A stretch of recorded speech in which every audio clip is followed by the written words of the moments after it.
नमस्कार दोस्तों, मेरा नाम राजेश बब्बर है। आज मैं आपको बताने जा रहा हूँ कुंडली में नाइन्थ हाउस यानी नवम भाव, इसका क्या महत्व होता है, कैसे आप इसको प्रेडिक्शंस में यूज कर सकते हैं।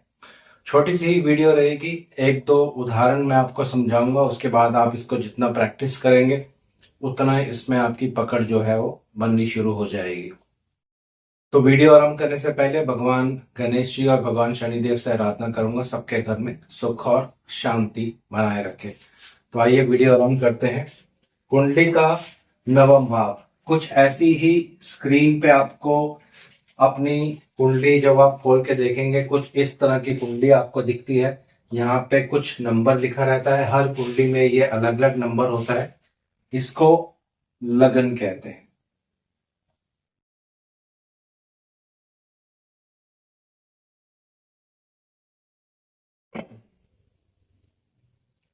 ये कुंडली का दूसरा भाव होता है, ये तीसरा, ये चौथा, ये पांचवा, ये छठा, सातवां, आठवां और ये नवम भाव, जिसके बारे में आज हम चर्चा करने जा रहे हैं। ये 10वां, ये 11वां और ये 12वां भाव होता है। सबसे पहले आपको ये बता देता हूं कि नवम भाव किन किन चीजों को सिग्निफाई करता है, यानी क्या क्या आप यहां से देख सकते हैं। नवम भाव होता है लंबी यात्रा। नवम भाव होता है अवार्ड्स एंड अचीवमेंट्स। नवम भाव होता है नेम एंड फेम। नवम भाव आपके रिलीजन का भी होता है। नवम भाव होता है फॉरेन कंट्री में जब आपको नेम एंड फेम मिलता है, ये नवम भाव से देखा जाता है। और नवम भाव सबसे महत्वपूर्ण दो चीजों को दर्शाता है, वो है भाग्य, और जिस समय आपका विवाह होता है और आप फेरे लेते हैं, यानी विवाह की जो रस्म होती है बहुत महत्वपूर्ण, वो नवम भाव से देखी जाती है।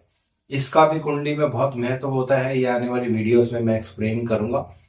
तो आज मैं सिर्फ एक कारकत्व लेने जा रहा हूं, भाग्य।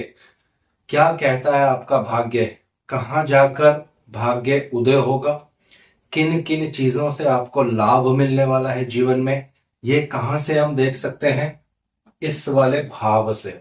कैसे इसको देखना है ये मैं उदाहरण से आपको बताता हूं। तो जब भी आप अपनी कुंडली खोल के देखेंगे, यहाँ पे कोई भी राशि लिखी होगी, उदाहरण के लिए मैंने यहाँ पे 1 नंबर लिखा है, तो यहाँ पे 9 नंबर आता है। इसको धर्म त्रिकोण भाव भी कहा जाता है, भाग्य भाव भी कहा जाता है। अब इसके स्वामी बनेंगे बृहस्पति देव, क्योंकि धनु राशि इनके स्वामी बनते हैं बृहस्पति देव। तो सबसे पहले फर्स्ट स्टेप में आपको क्या देखना है कि बृहस्पति कुंडली में किस भाव में जाके बैठे हैं। जैसे मैंने आपको अभी भाव बताए थे, तो एक एक करके कुछ उदाहरण एग्जाम्पल मैं आपको बताता हूं कैसे प्रेडिक्शन में इसको यूज किया जाता है। तो पहला लेते हैं, बृहस्पति अगर चलकर 12वें भाव में बैठ गए, ये होता है 12वां भाव, और यहां पे मैं लिख देता हूं बृहस्पति देव, यानी भाग्य के जो स्वामी हैं वो चलकर बैठ गए 12वें भाव में। तो अब 12वां भाव किस चीज को दर्शाता है, 12वां भाव सबसे पहले दर्शाता है नुकसान। तो इसका मतलब आपके भाग्य में बहुत बड़ा नुकसान, या कितना बड़ा नुकसान ये बाकी ग्रहों के द्वारा भी पता चलेगा। कौन से ग्रह यहां पर बृहस्पति पर दृष्टि डालेंगे, उसके हिसाब से फिर इसका आंकलन जो है वो किया जाता है। दूसरा, 12वां भाव होता है विदेश सेटलमेंट। तो आपका भाग्य के स्वामी विदेश में जाकर बैठे हैं, तो आप विदेश में यात्रा जरूर करेंगे, या एक अच्छा समय आने पर विदेश में ही आपका भाग्य जो है वो उदय होगा, या भाग्य में विदेश जाना, वहां घूमना, काम करना, ये सब आपकी कुंडली में दर्शाएगा दोस्तों। इसके बाद 12वां भाव जो होता है ये स्पिरिचुअल चीजों को भी दर्शाता है, मोक्ष से रिलेटेड चीजें, धर्म से रिलेटेड चीजें, क्योंकि ये कुंडली का आखिरी भाव है। ये धर्म का और स्पिरिचुअल चीजों का भाव भी माना जाता है। तो आपके भाग्य में ये सारी चीजें लिखी हुई हैं, ये आपको अवश्य मिलेंगी। धर्म की तरफ आपका आकर्षण हो सकता है, रिलीजियस चीजों की तरफ आपका आकर्षण हो सकता है। 12वां भाव जो होता है, यहां से व्यक्ति बिना बात के सपने देखता है, जिसको कहते हैं हिंदी में ख्याली पुलाव बनाना। तो जब भाग्य के मालिक 12वें भाव में चले जाते हैं, ऐसा जो व्यक्ति होता है, भाग्य में ये लिखवा कर आता है, ये एक डे ड्रीमर होता है, यानी एक फैंटेसी वर्ल्ड में जीना, ये इसके भाग्य में ही लिखा रहता है। तो ये सारी चीजें आप यहां से देख सकते हैं। तो जिन भी लोगों के भाग्य भाव के स्वामी अगर 12वें भाव में है, तो आप रेगुलर बेसिस पे दान पुण्य करिए, इससे आपके भाग्य में बहुत इंप्रूवमेंट होगी। भाग्य के स्वामी जब 12वें घर में जाके बैठते हैं, तो आपका भाग्य कमजोर हो जाता है।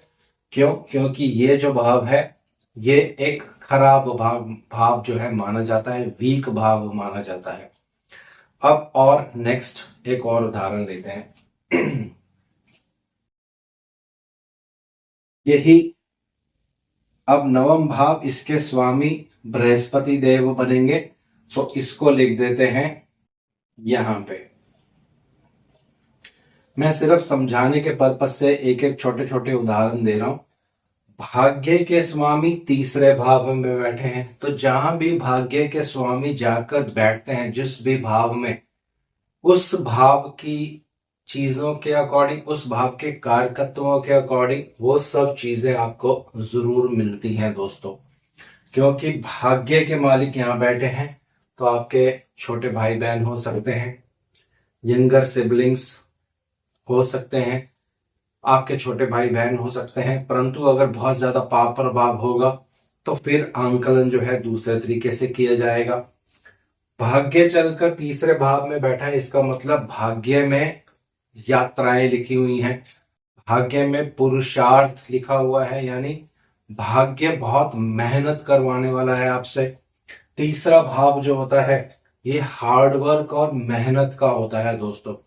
तो ये सारी चीजें आपके भाग्य में लिखी हैं, ये समय के अनुसार, दशाओं के अनुसार, और बाकी ग्रह जो उन पर दृष्टि डालेंगे, जब उनकी महादशाएं चलेंगी, उनके अनुसार परिणाम जो है वो मिलता है। लेकिन बेसिक प्रिंसिपल, जैसे मैंने आपको सिंपल वे में समझाया, जहां भी भाग्य के मालिक जाके बैठते हैं जिस भी भाव में, उन भावों के कारकत्व से संबंधित चीजें आपको जरूर प्राप्त होती हैं दोस्तों। वो चीजें अच्छी भी हो सकती हैं, वो चीजें खराब भी हो सकती हैं। अब एक और उदाहरण लेते हैं। अगर भाग्य के मालिक, उदाहरण के लिए यहां पे ले लेते हैं, भाग्येश बृहस्पति पंचम भाव में आके बैठ गए। ये कुंडली का पंचम भाव होता है, ये पहला, दूसरा, तीसरा, चौथा, पांचवा।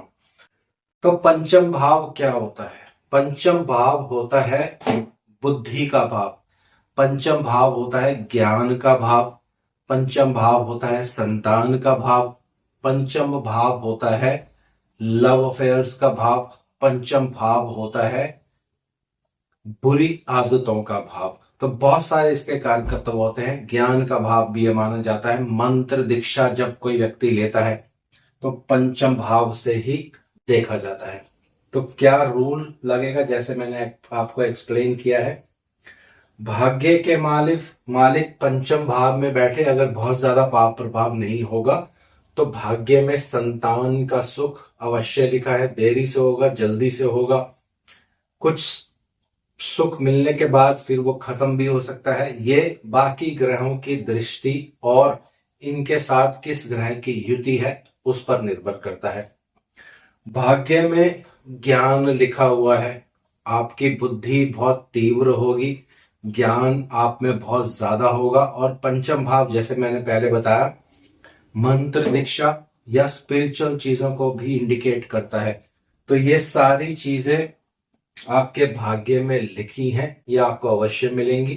पंचम भाव बुरी आदतों का होता है, अगर इन पर पाप प्रभाव होगा, तो व्यक्ति को बुरी संगति का आदत की आदत पड़ जाती है या उसको बुरी संगति लग जाती है, बैड हैबिट्स लग जाते हैं, जुआ सट्टा या शेयर मार्केट, इन सब चीजों की आदत भी पड़ जाती है, क्योंकि पंचम भाव जो है ये इन चीजों को भी दर्शाता है दोस्तों।